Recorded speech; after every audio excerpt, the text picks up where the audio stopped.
All right, today we're working with hors d'oeuvres. We have 4 hors d'oeuvres to make in class. I'm going to demo 2 of those in the demo time today. We are going to make a blue cheese mousse. It's going to be piped into a Belgian endive. I'm going to do the garnish for that one, and the garnish is going to be red bell pepper curls. I can just plank it off and leave the seed pod intact. I'm going to push this flat on the edge of the board like this, and I'm going to try to shave the meat off and just leave the skin. It's going to be a little harder on this one because there's a hole right in the middle of it, but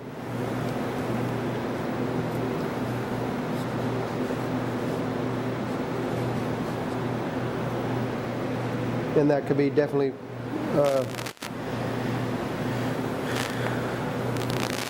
coulis material. So then it's still a little thick because of the size of the thing, so I'm going to shave a little more off. So then we have some skin with maybe a 1/16 inch meat on it. Then you want to come back, let me get one side straight to start this. Then you want to fine julienne these 1/16 inch strips, like so. And then these guys are going to get put directly into ice water. What's the ice water going to do to them? They will curl. Curl. So we have the garnish going first. I want to mise en place. I want to do things in the order that they need to get done. I'm going to need some shallot twice in this demo, so I'm going to go ahead and break down a shallot. And I like my paring knife on a shallot. I don't need this whole shallot, and it's 2 of them, so I'm going to just take part of it. I'm going to come across like so with a few vertical cuts, come back in with some cuts down and out this way, then come across it.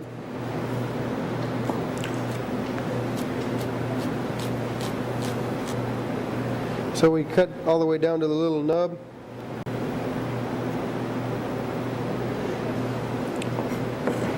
The first part was diced a little bit finer, so I'm going to use it for a spread that I needed in. And the second part I'm going to use to infuse and strain, so I'm not so worried about the shape of those, but these guys I want to be a little bit smaller.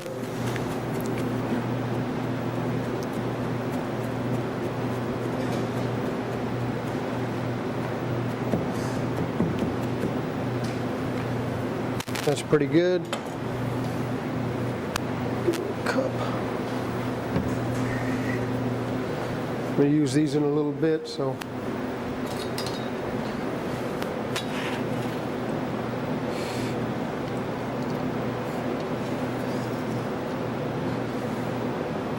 the other day when we were talking about cold sauce, we talked about chaud-froid and aspic, the coating sauces. So today we're going to do kind of a modern aspic, clarified stock that's gelatinized. So it needs to be clear to be an aspic, for an aspic. So lots of times that was vegetable stock, fish stock, chicken stock. Today we're going to use a white wine apple juice aspic. We're going to glaze one of the canapes with it. So that's what I have the shallots for, because of the white wine apple aspic. I want it to be kind of savory because it's garnish. I don't want it to be too sweet. So I'm going to use some of the shallots, and I'm just going to lightly sweat these guys. I don't want color on them. I'm just going to start just kind of lightly sweating those. So I have a little bit of chervil I'm going to also use, but it's not going to go in here yet. I keep moving these around because remember, I just want to lightly sweat them. I don't want to caramelize them. And I didn't put any oil in here because the oil doesn't mix with the gelatin very well. So I'm getting a smell off of them, and they're starting to stick to the bottom a little bit. They were cut small enough. That started softening them enough. Now I have about 3/4 of a cup of white wine. and that's going in. I'm going to turn that up to a little bit more of a, I want to bring that almost to a simmer. And I am going to throw just a little bit of the chervil in there. This is going to get strained, so I'm not worried about, if you chop it, it's going to happen a little bit quicker, but I'm going to throw a little chervil in, and probably about 5 or 6 peppercorns throwing in there. Sheet gelatin, when I've used it before, has mostly been used in advanced patisserie type classes. I've used, most of the time I use gelatin in garde manger, I've used powdered gelatin. Powdered gelatin needs to be bloomed and cold. Sheet gelatin has already been made into gelatin and then dehydrated into a sheet. All it needs is rehydration, so you don't have to worry about blooming it in cold. We're using probably 3 sheets per cup. 3 sheets per cup of liquid that you want to gelatinize to an aspic. So I have my wine up to a simmer, almost a small roll of a boil. That's probably enough to cook enough of the wine taste out. I'm going to add about another cup. So I have about 2 cups worth of liquid there. So with 2 cups of liquid, I need 6 sheets of the gelatin.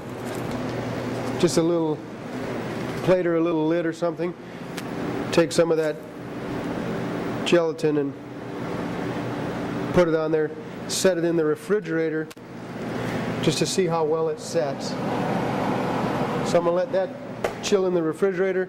I shut this off so it doesn't over reduce, and it's still going to sit there and infuse the aromas while that's in the refrigerator. The spread from the canapé is, the base of it is mascarpone. It's a sweet cream cheese, if I had to name it. It's Italian dessert cheese. It's Italian dessert cheese is what it is. If you add too much stuff to it, it's pretty easy to break it, so you got to watch what you add to it. But I'm just going to kind of smash it around here a little bit to soften it up. But I want savory, not dessert, out of this. So that's why I'm going in here with some of those shallots. So I can put some shallots to it to make it on the savory side. But it calls for Tabasco. Yeah. So you have the sweet, and then the tangy of the Tabasco and the spice of the Tabasco kind of helps calm down that sweetness a little bit, and it takes it a little bit more towards the savory side. So we'll put a little bit of that in there. But I can put just a little bit of powdered mustard into it to give it a little, and a little bit of salt.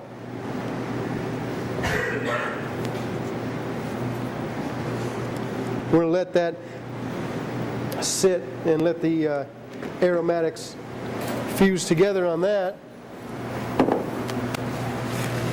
That's why I made that early instead of making it later. I'm going to leave it out at room temperature so it's more spreadable, because if I put that in the refrigerator, it's going to firm up a little bit on me, and I don't want that to happen. Okay. One of the next things I need for that canapé is the vehicle.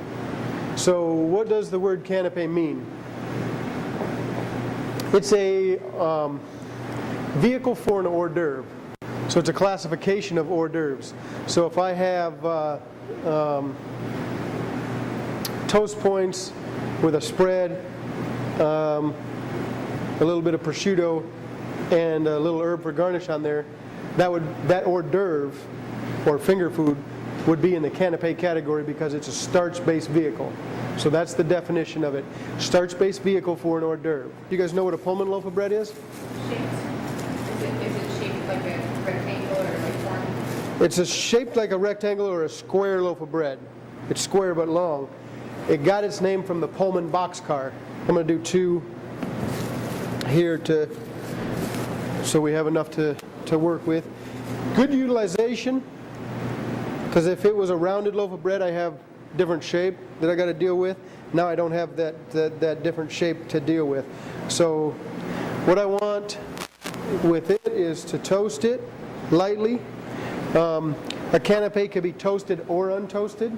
In this case, I want it to be toasted. I want it to be a little bit firmer. So I have a sheet pan with a wire rack and parchment underneath of it.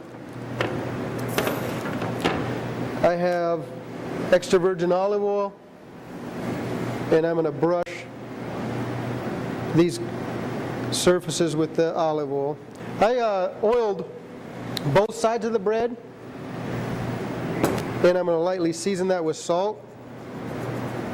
I'm going to flip it over onto the pan and lightly season this side with salt. So I have an oven at 325. I don't want it too hot because I don't want to really caramelize the bread. I'm more like drying it out into more of a dry toast than caramelized. So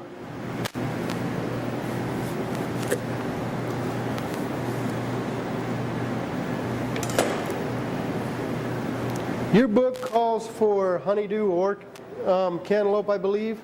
I like the honeydew better because the cantaloupe is kind of that orangish salmony color, and it's too close in tone to the prosciutto.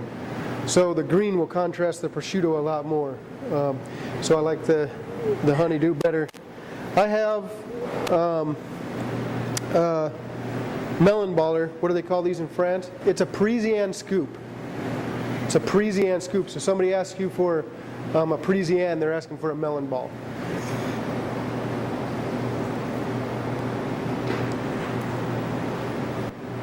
I bite in like that and then go around. Gives you the best round ball. I see a lot of people just try to force. It does a lot of ripping. Stick it in and cut around like that. You'll end up with a really nice ball. We have our melon for the top of them ready. I'm going to set those on here. I'm going to check that aspic that I put in the refrigerator to make sure it's setting enough.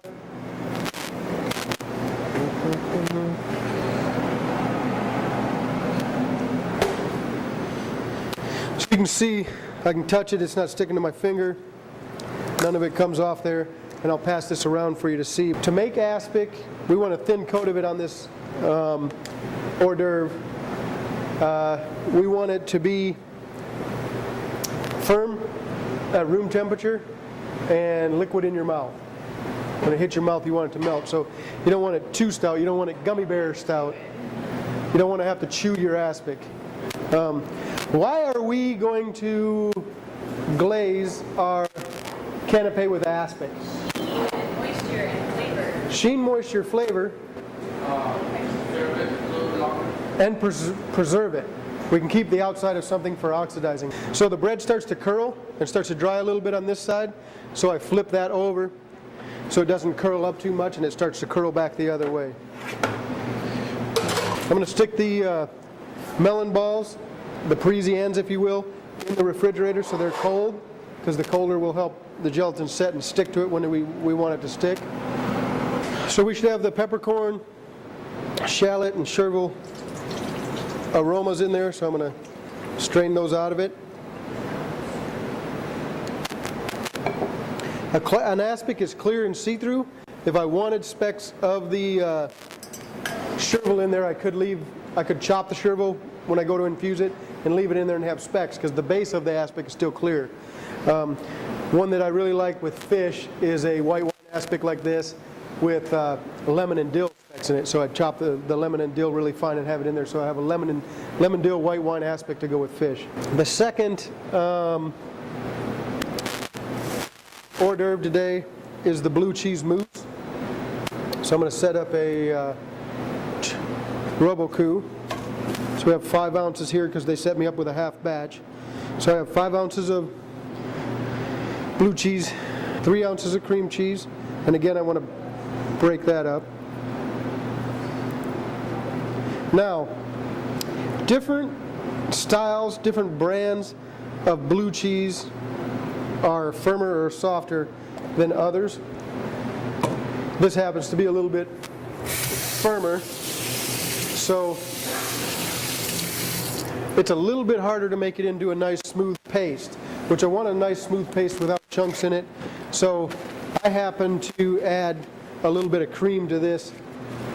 The half batch recipe would be for 2 ounces of whipped cream to be added to make it into a mousse.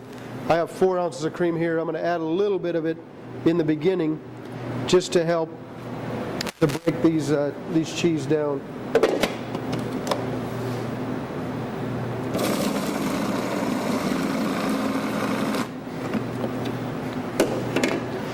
Rubber spatula is very important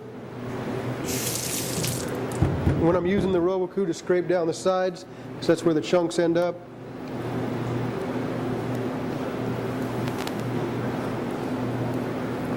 I'm going to add a little bit of finely ground black pepper, because I love black pepper and blue cheese aromatics together.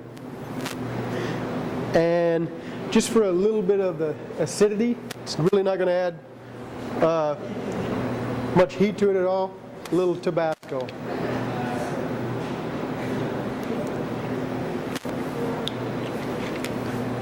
Do I need to add salt? No. Remember we said the blue cheese is already salty. If we add salt, it's going to be overwhelming.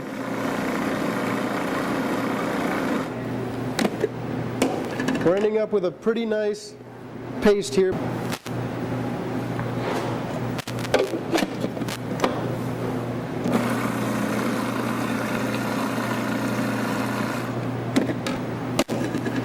What do you say we taste that and find out?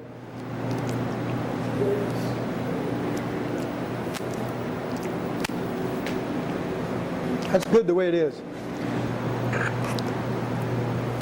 You can see it didn't make it around the bottom of the blade.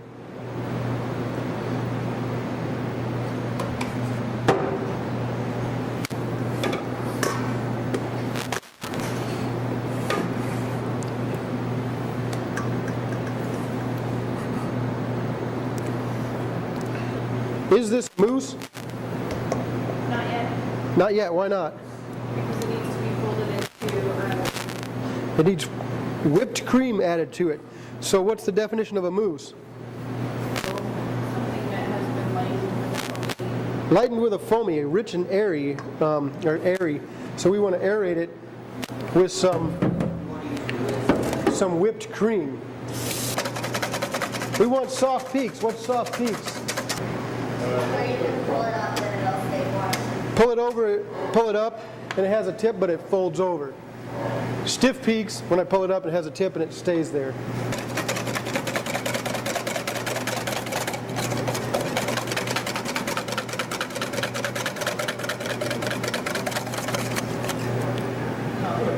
So we're pretty well soft peaks there. You can see the peaks fold over when I pull it up. So I'm going to stop right there on the whipping.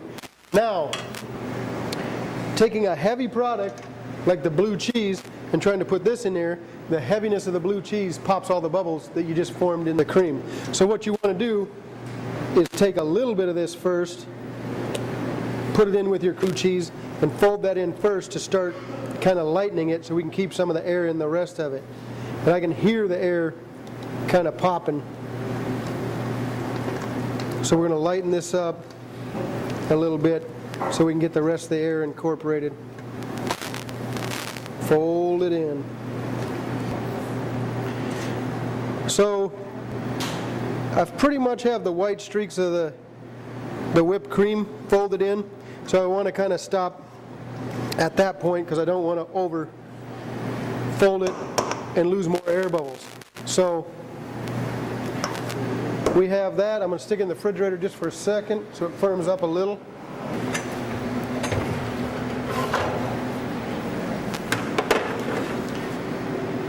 So we have nicely toasted. They're firmed up, yet still soft on the inside. They haven't started to get color, so they're exactly what I wanted on the bread. The outer leaves of the endive look pretty bad. Just compost those. till you get to some that look a little better. Obviously, probably a little bit big for the finger foods we want. A leaf this size, full of mousse. So I take my paring knife and I cut mostly the tip off so I have a piece about that size. So I'm going to cut down. That's also a nice way to take leaves that are different sizes and make them all closer to the same. I can end up with hors d'oeuvre that are a lot closer to the same. Now, if you've noticed, when they kind of roll around a little bit, that's not good for my mousse, so I stand them up and I flatten the bottom lightly. I want them to sit nicely on that tray. So I'm going to cut the bottoms off.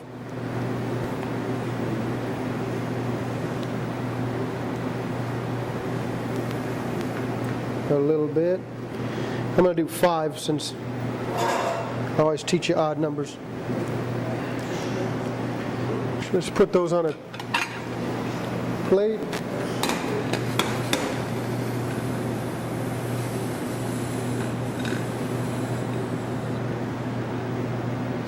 So we have those on our plate. Now we're going to work with the toast points. I'm going to take my spread, make a nice thin layer of the spread across it.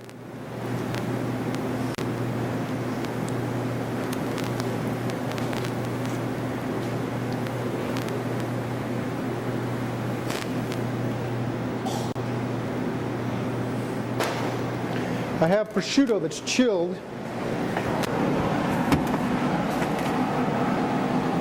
And my Parisiennes that are chilled.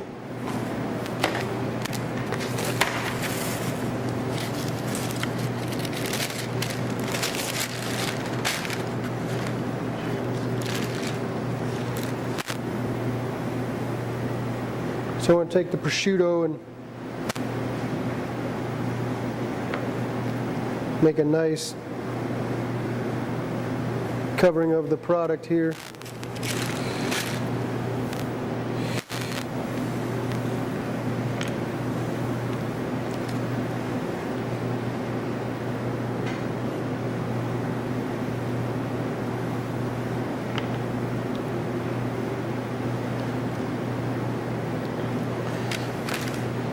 So I have the top of that covered. I want to use my chef's knife, and I'm going to come back and trim the edges up, the crust of the toast on there. So I'm going to cut this into squares like that. Get the rest of the crust off.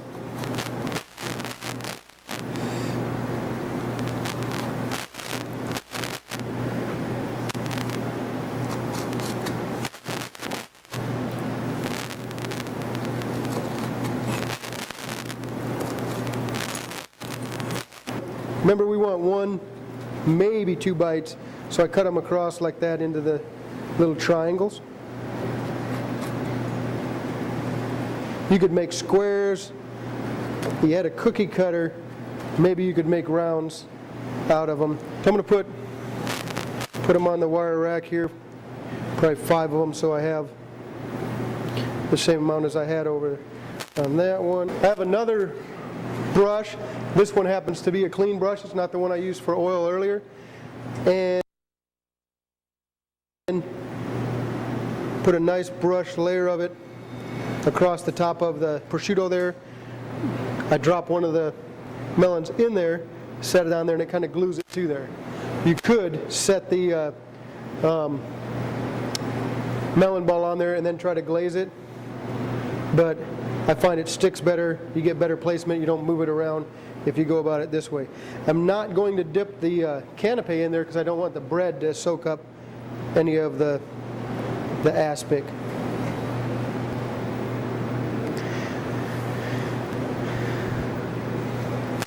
Then I come back with my garnish. So I'm going to take a little leaf of the chervil, just the tops of a little leaf of chervil.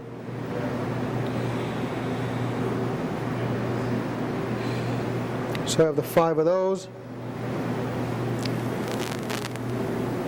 And I just drape them across the top of the melon ball. Delicate work, but well worth it. I'm going to put it on the plate, then we can set it in the refrigerator and set it up. But you could put the chervil on the melon ball ahead of time and then stick it on there. So I'm going to set those into the refrigerator. When you pipe a mousse, it's going to be down, around, and back off the top. So I want the leaf to show, so I don't want to cover the whole thing. And I don't want it too big because I want one bite.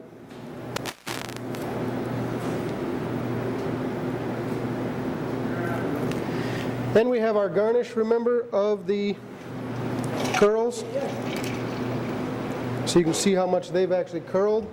And you take one of those and you drop the curl across the top.